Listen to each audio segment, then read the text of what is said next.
Olá pessoal, tudo bem com vocês? O vídeo de hoje é sobre alimentação de corn snake. Na realidade ele é uma reedição de um vídeo que já foi publicado aqui no canal e que foi muito elogiado por vocês em relação ao conteúdo, porque na realidade o áudio desse vídeo não ficou muito bom, ele foi prejudicado pelo volume da música. Então esse vídeo aqui, o áudio foi remasterizado para facilitar o entendimento de vocês. No final desse vídeo eu faço um agradecimento especial para todos aqueles que apontaram esse defeito no vídeo anterior. E também faço uma homenagem para todas aquelas pessoas que de alguma forma contribuíram ou me motivaram a fazer novos vídeos. Sabe pessoal, eu gostei bastante da ideia de agradecer e homenagear vocês. Então eu vou pedir para que vocês deixem aqui nos comentários o nome de vocês e a cidade onde vocês estão. Então, sem mais enrolação, vamos para o vídeo.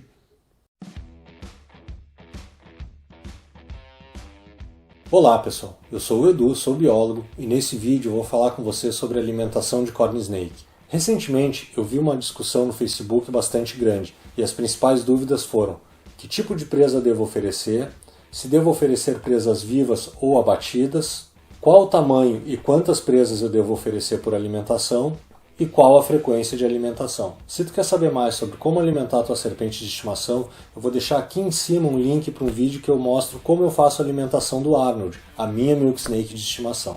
Se esse tipo de conteúdo te interessa, aproveita e se inscreve no canal que eu estou sempre trazendo informações sobre serpentes como animal de estimação. Pessoal, e fique até o final do vídeo, porque no final desse vídeo eu vou ajudar você a estabelecer uma rotina de alimentação para a sua corn snake.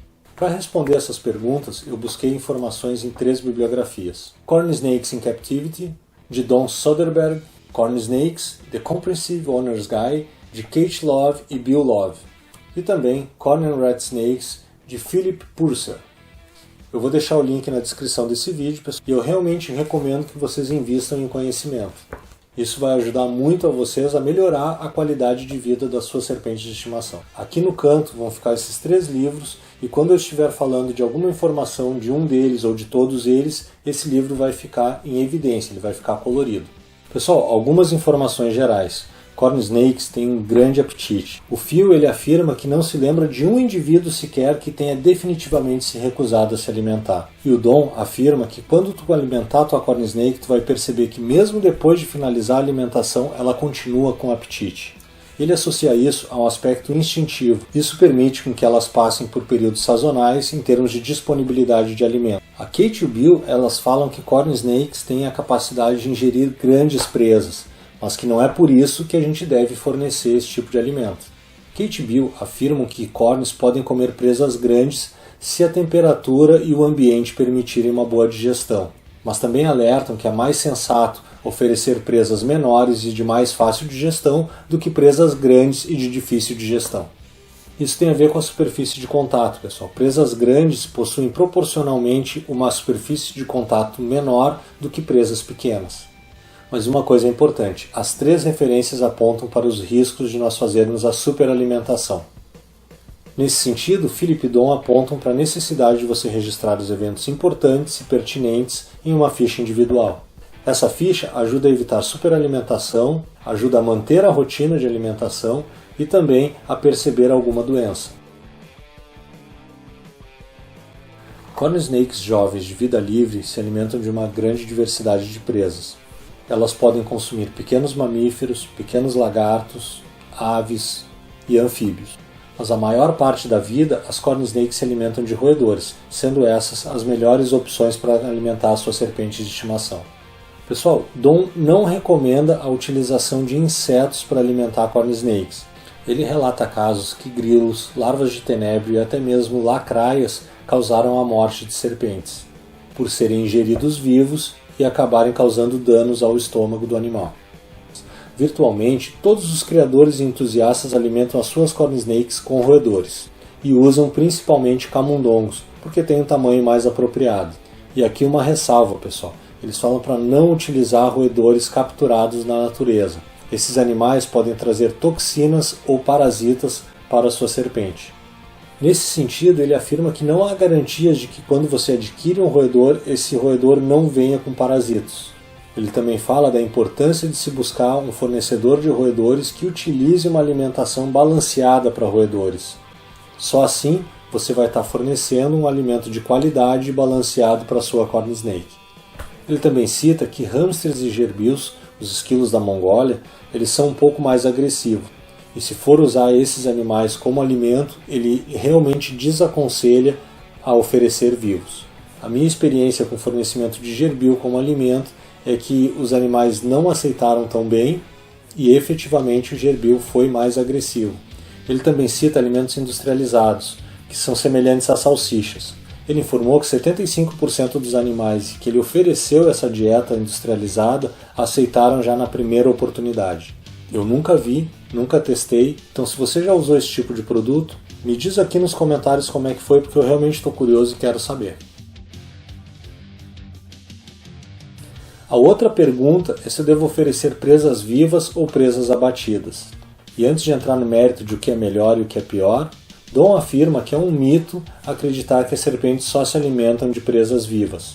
Ele também afirma que as vantagens de você oferecer uma presa abatida são infinitamente maiores do que os riscos de você oferecer uma presa viva. Philip diz que são duas escolas diferentes, presas vivas e presas abatidas, e que é uma decisão pessoal, mas que a sua serpente vai aceitar qualquer uma das duas opções. Em relação a oferecer presas vivas, Philip afirma que as serpentes vêm se mostrando exímias predadoras há mais de 50 milhões de anos. Elas passaram todo esse tempo capturando, subjugando, abatendo e ingerindo presas. Bom, mas existem riscos em você fornecer a presa viva. Dou um alerta que se você for oferecer presas vivas, você nunca deve deixar o roedor e a sua serpente sem acompanhamento. Você tem que estar sempre de olho. Muitas vezes, se o roedor ficar por um tempo longo junto da serpente, ele pode acabar roendo a mesma, causando sérios danos, inclusive levando o animal a óbito. E ele sugere que, se for necessário você se afastar enquanto o roedor estiver junto com a sua serpente, você coloque alimento para o roedor. Isso não vai impedir que ele roa a sua serpente, mas ajuda a evitar. Ele também afirma que a principal defesa das corn snakes é a fuga. Em um recinto fechado, essa defesa fica extremamente comprometida. Então, toma cuidado. Quanto ao fornecimento de presas abatidas, Philip afirma que as pessoas que alimentam suas serpentes com presas mortas prezam pela segurança do seu animal de estimação. Ele lembra que é muito comum na natureza serem encontradas serpentes com cicatrizes ou com amputação de olho causados justamente por mordidas no ato da predação. Caso você não utilize alimento congelado, ele sugere para que você abata o animal imediatamente antes de fornecer para sua serpente. Ele também afirma que ratos e camundongos podem ser mantidos congelados por até 1 ano.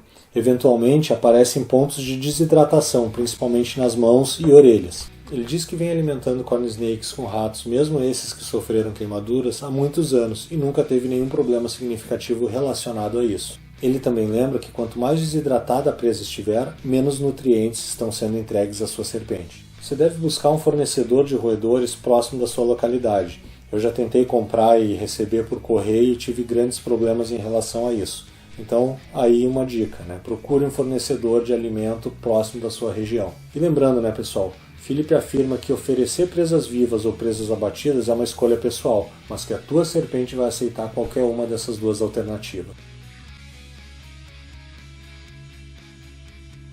A terceira pergunta é qual o tamanho da presa que eu devo oferecer. O crescimento das serpentes está diretamente associado à disponibilidade de alimento. Então, se alimentar constantemente com presas pequenas vai retardar o crescimento, mas alimentar com presas muito grandes pode ser perigoso. Não é porque a serpente consegue ingerir algo muito grande que a gente tem que necessariamente oferecer algo muito grande. Presas muito grandes podem induzir ao regurgito. Se tu puderes optar entre presas grandes com uma frequência menor e presas menores com uma frequência um pouco maior, essa segunda opção é a mais acertada. Alimentar sua serpente constantemente com presas muito grandes pode trazer vários prejuízos à saúde. Pode danificar nervos, peles e órgãos internos. Ou seja, alimentar a serpente com presas menores com uma frequência um pouco maior é mais saudável. Os três concordam que o tamanho ideal da presa da corn snake equivale a 1,5 vezes o diâmetro da serpente no meio do corpo. E uma pergunta muito frequente: Como que eu vou saber se eu devo ou não devo aumentar o tamanho da presa que eu estou fornecendo para a minha serpente? Dom afirma que se 24 horas depois da alimentação você não perceber o volume do alimento no estômago da sua serpente, você pode aumentar o tamanho da presa. Mas também afirma que você pode ser cauteloso, alimentar ainda 2 ou 3 vezes antes de aumentar o tamanho da presa.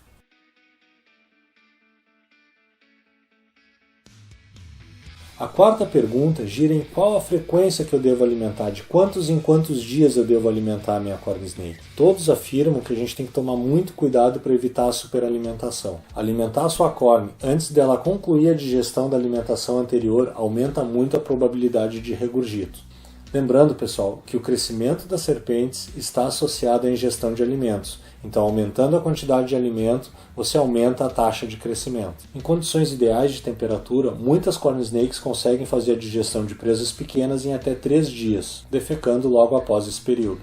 Alguns criadores alimentam suas serpentes logo após elas defecarem. Porém, essa pode ser uma rotina extremamente agressiva de alimentação. Os filhotes podem aceitar isso se as condições forem favoráveis. Muitos criadores alimentam seus filhotes a cada 5 ou 7 dias. Conforme a serpente vai crescendo, a taxa de crescimento reduz. Então, as necessidades nutricionais também reduzem. Então, com aproximadamente 90 centímetros, você pode reduzir a oferta de alimento. Um macho adulto de corn snake pode ser alimentado com uma presa de tamanho adequado a cada 14 dias, sem que isso resulte na perda de peso do animal. Dom costuma utilizar um intervalo de 10 a 14 dias entre uma alimentação e outra para os machos adultos. Já as fêmeas adultas precisam de mais calorias e, em condições ideais, podem ser alimentadas a cada 5 ou 7 dias com uma presa de tamanho adequado. Porém, em período reprodutivo, Dom prefere alimentar a cada 5 dias. Bom, pessoal, para finalizar, então, vão algumas dicas. Os problemas de alimentação, independentemente do regime e da frequência que você vai adotar, eles estão muito associados à temperatura inadequada ou falta de oportunidade de termorregulação. Se sua serpente regurgitar, tente identificar a causa antes de fornecer a nova alimentação. Além da temperatura e falta de oportunidade de termorregulação, movimentação excessiva, manuseio excessivo, tamanho da presa, frequência de alimentação podem ser questões que estão influenciando nisso. A partir do momento que você identificar e sanar o problema, ofereça uma presa de menor tamanho, facilitando assim a ingestão e a digestão da presa. Lembrando, corn snake gostam de se esconder após alimentar-se. Então ofereça essa oportunidade para o seu animal e respeite e não manuseie ela logo após a alimentação. Lembre-se, pessoal, muitas mordidas ocorrem durante a alimentação. E se isso acontecer, pessoal, não puxem a mão, não façam movimentos bruscos. Você pode fazer com que alguns dentes se quebrem ou mesmo causar danos mais graves ainda à sua serpente. Como eu prometi, eu vou apresentar 3 tabelas para te ajudar a organizar a alimentação da tua corn snake. Essas tabelas foram adaptadas dos dados que vieram dessas 3 bibliografias. Você pode escolher uma delas ou juntar todos esses dados e montar uma tabela que te atenda melhor. Essa aqui é a tabela da Kate e do Bill Love. Eles dividem em classes por idade, recém-nascido, jovens e adultos. A frequência de oferta de alimento também muda conforme a idade e o tamanho da presa. Na tabela do Philip, ele divide em mais classes de idade, apontando as diferentes frequências, diferentes tamanhos das presas. E Dom também utilizou então o comprimento da serpente para fazer as categorias. Lembrando, pessoal, presas de tamanho adequado para qualquer um desses autores corresponde a 1,5 vezes o diâmetro da serpente no meio do corpo. Bom, pessoal, eu vou deixar aqui na descrição desse vídeo um link para que vocês possam adquirir esses livros. 2 deles têm a versão e-book e um deles tem apenas a versão física. Bom, se tu gostou desse vídeo, ou se esse vídeo te ajudou de alguma forma, eu vou pedir então para que tu também me ajude e curta esse vídeo. Aproveita e compartilha com aquele teu amigo, com aquela tua amiga que gosta ou que tem serpentes como animal de estimação. Eu estou sempre trazendo esse tipo de conteúdo, não só de serpentes, como de outros animais. Então, se isso te interessa, aproveita e se inscreve no meu canal. Então, vamos para o agradecimento e para a homenagem das pessoas que dedicaram um tempinho para me dar um retorno sobre o material que eu estou produzindo. Bom, pessoal, então um agradecimento ao Pedro. O Pedro ele fez um pedido então para que eu abordasse a parte da higienização do recinto e esse pedido já foi atendido. Pedro, um grande abraço e obrigado pela tua contribuição. Agradeço aí também então ao Robin Ponciano, que fez um pedido então para que eu aborde nos meus vídeos a troca de pele e também o banho de imersão para quando essa troca de pele não é bem sucedida. Robin, eu tô te devendo essa, mas confia em mim que vai sair, vai ser uma coisinha bem bacana, vai ser um vídeo bem legal. Agradeço de coração, pessoal, ao Cal Prieb, porque ele fez alguns elogios em relação ao vídeo que foi feito sobre Corn Snake e pediu indicação de bibliografia sobre Epícrates, as jiboias arco-íris. Cal, eu estou montando um livro sobre manejo de jiboias arco-íris, tá? E também estou montando um vídeo que vai trazer muitos dos aspectos básicos para a manutenção desse bicho. Então, nos acompanha aí que daqui a pouquinho vai sair. Vai ser uma coisa bem legal também. Zé Luiz, te agradeço pelo comentário e espero ter te ajudado. Um grande abraço. Zé Luiz, muito obrigado pelo teu comentário, espero ter conseguido te ajudar e um grande abraço. Arley Guimarães, muito obrigado pela tua participação e eu espero ter te ajudado e que a tua serpente tenha voltado a se alimentar normalmente. Boa sorte, meu amigo. Milka Vitória, muito obrigado pela tua participação.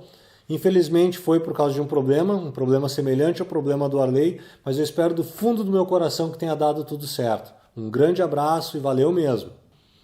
Muito obrigado também, então, ao André Parisi. Valeu pela participação, André. Unicórnio Bruto também deixou um comentário aqui que estava tendo problemas com a alimentação da sua Corn Snake e eu espero que tenha dado tudo certo, Unicórnio. Grande abraço.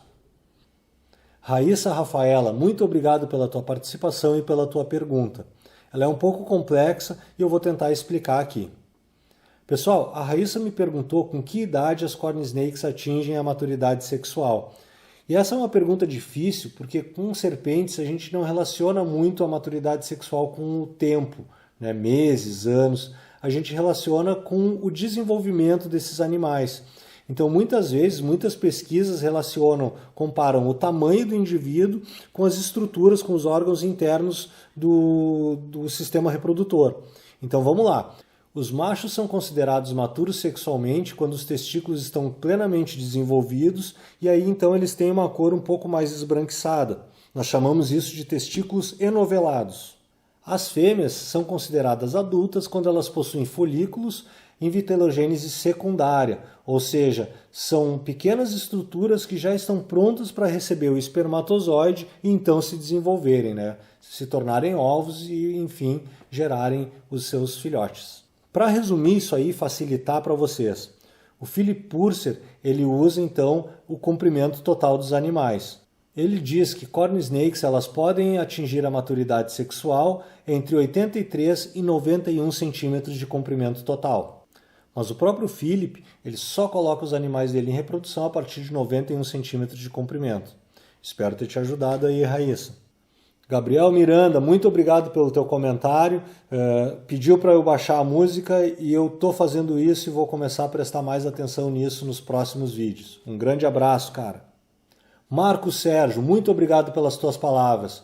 Valeu mesmo, um grande abraço. André Souza, valeuzão pela tua participação. E também ele pergunta, né, sobre a possibilidade de utilizar outros animais como presa. Ele cita pequenas aves e anfíbios. André, eu vejo dois grandes problemas em usar esse tipo de alimento. O primeiro deles é um problema sanitário, né? É uma dificuldade muito maior de tu garantir que tu não está levando nenhum tipo de parasito para dentro da tua criação.